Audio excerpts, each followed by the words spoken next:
Bismillah, Assalamualaikum warahmatullahi wabarakatuh.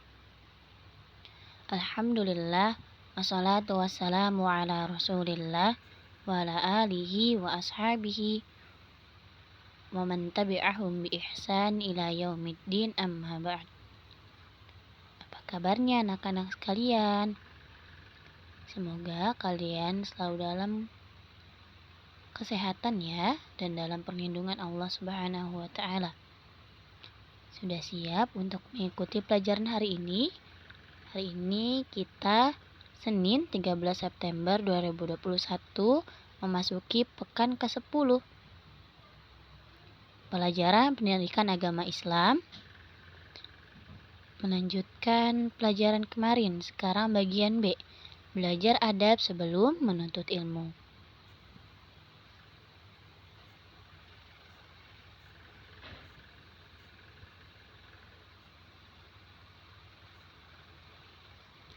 Agar menuntut ilmu ini berkah dan berhasil serta bermanfaat, kita harus menuntut ilmu dengan beradab. Seorang ulama, Yusuf bin Al-Husain, berkata, "Dengan adab, maka akan mudah bagimu memahami ilmu. Betapa banyak orang berilmu namun sombong. Betapa banyak orang yang berilmu namun dimasukkan pertama kali ke dalam neraka, karena diniatkan bukan karena Allah. Betapa banyak orang berilmu namun menjadi ulama-ulama yang buruk. Salah satu penyebabnya bisa jadi karena mereka tidak beradab dalam belajar, sehingga ilmunya tidak bermanfaat. Oleh karena itu, mari kita pelajari dulu adab menuntut ilmu. Imam Malik rahimahullah memberi nasihat, pelajarilah adab sebelum mempelajari suatu ilmu.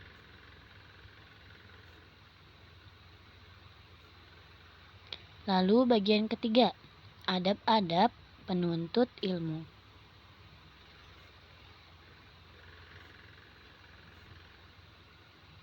Yang pertama, ikhlas karena Allah Ta'ala. Menuntut ilmu karena Allah Ta'ala, karena Allah yang memerintahkan kita untuk menuntut ilmu, agar tidak bodoh atas agama, agar dapat beramal di atas ilmu, agar dapat memberitahu saudara, keluarga, dan orang tua kita. Jika kita tidak ikhlas dalam menuntut ilmu hanya karena dunia saja, maka kata Rasulullah SAW, kita tidak dapat mencium bau surga. Jadi kita menuntut ilmunya harus ikhlas karena Allah, bukan karena disuruh umi, atau karena dipaksa abi, atau karena diperintahkan dari sekolah,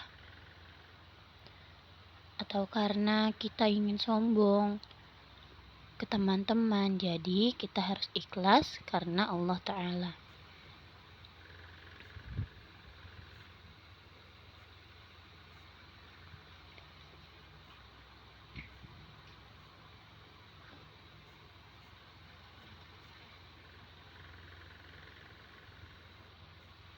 Yang kedua, rajin berdoa. Karena ilmu datang dari Allah Ta'ala, dan Allah memerintahkan kita untuk berdoa kepadanya. Niscaya Allah akan kabulkan.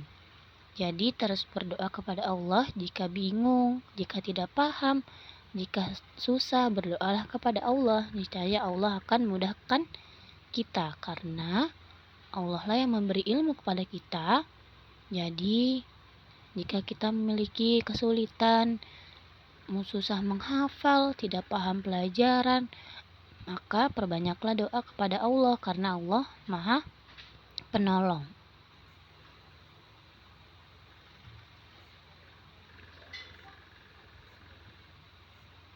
Lalu yang ketiga,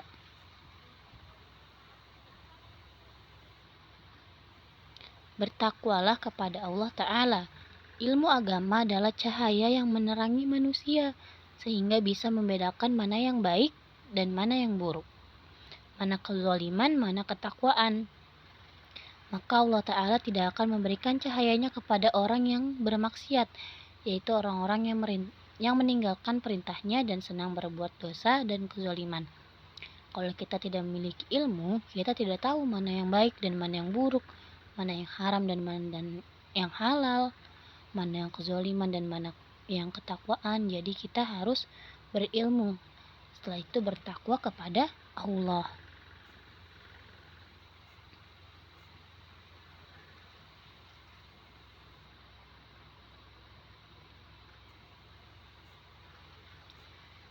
Lalu yang keempat, bersungguh-sungguh. Dalam menuntut ilmu syar'i diperlukan kesungguhan, tidak boleh malas.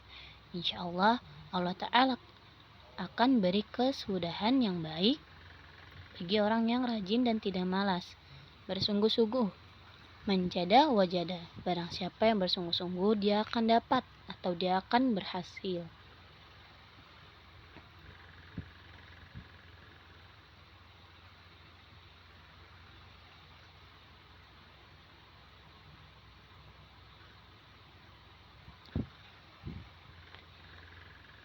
Lalu tidak sombong dan tidak boleh malu dalam menuntut ilmu. Sombong dan malu menyebabkan pelakunya tidak akan mendapatkan ilmu selama kedua sifat itu masih ada dalam dirinya. Sombong yaitu meremehkan orang lain yang tidak mau menerima kebenaran. Misal karena menyampaikannya adik kita atau teman yang kita anggap lebih bodoh dari kita. Jadi karena kita memiliki ilmu, jadi kita sombong kepada adik kita atau teman kita yang kita anggap lebih bodoh daripada kita. Tidak boleh seperti itu ya.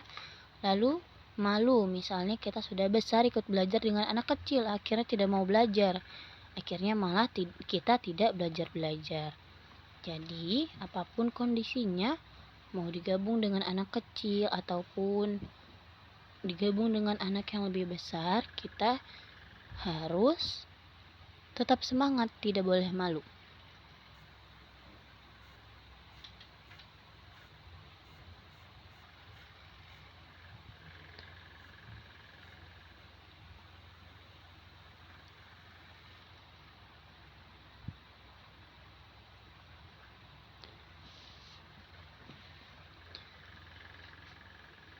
Lalu yang keenam, diam dan mendengarkan dengan baik pelajaran yang disampaikan.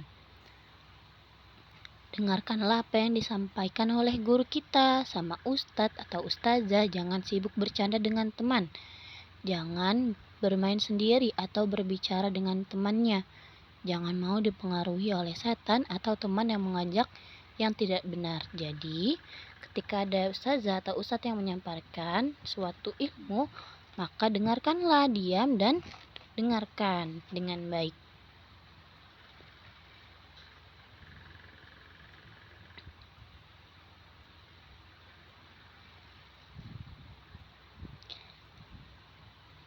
Lalu yang ketujuh, mengulang dan menghafalkan ilmu yang disampaikan. Mengulang pelajaran di rumah, di waktu luang, di kala istirahat. Menghafal ilmu adalah contoh dari Rasulullah SAW. Semoga Allah berikan cahaya kepada wajah orang yang mendengar perkataanku. Kemudian ia memahaminya, menghafalkannya, dan menyampaikannya. Banyak orang yang membawa fikih kepada orang yang lebih paham daripadanya. Hadis riwayat At-Tirmizi. Jadi ketika kita mendapatkan suatu ilmu, jangan lupa mengulangnya. Dan ketika mendapatkan sebuah hadis, kalau bisa kita hafalkan yang telah disampaikan oleh ustadz ataupun ustazah. Nomor 8, mencatat pelajaran guru, penjelasan guru.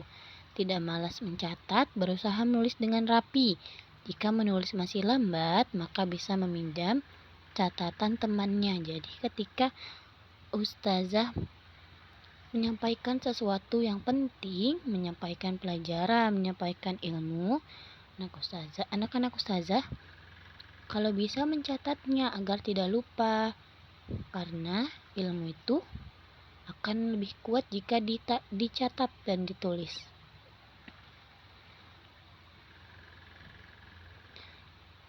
Nah, Masya Allah, setelah tadi kita Mendapatkan pelajaran baru adab-adab penuntut ilmu, poin 1 sampai poin 8. Sekarang tugas anak-anak ustazah adalah mengerjakan tugas halaman 65 dan 66.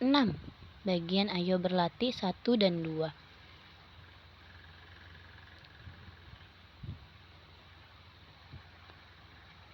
Afwan jika video ini kurang maksimal, anak-anak ustazah bisa mendengarkannya sambil membuka modulnya ya.